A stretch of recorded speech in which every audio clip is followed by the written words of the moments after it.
Riba, nos petição, nanta trabajando riba tema aqui no Java e nanta nós temos separar, nós temos distinguir, em reapertura de fronteira, nós distinguir quatro diferentes tipos de reapertura.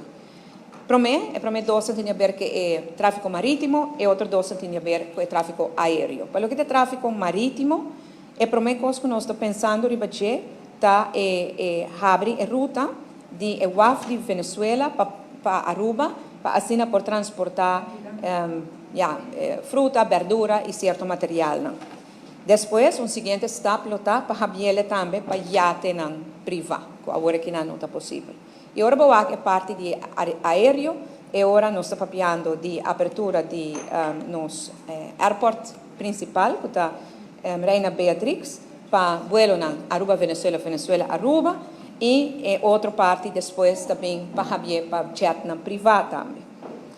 O Conselho de Comissão de momento aqui está para nós sentar na mesa com a autoridade venezuelana e para papia over de tráfego marítimo promê. Pois não aéreo, mas marítimo promê, chega na palavra chona, evaluar com esse trabalho, depois vai para outro estado. Mas se vai fazer e geleidelijk is dat que tem que tomar lugar.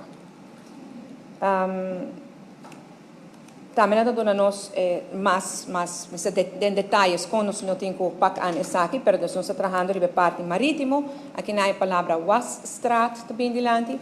Wasstraat é uma lista de condições que nós põe riba papel, nós põe cava e nós quer chegar na palavra choi, que conta lo qual com capitão de barco mister tem em sua mão promete sali fora do estado Falcão, foi o afto Falcão e promete é drenta aqui na Aruba. Isso aí acaba mas uma bisa atrás bom e isso é o que nós quer ver aqui na Tam.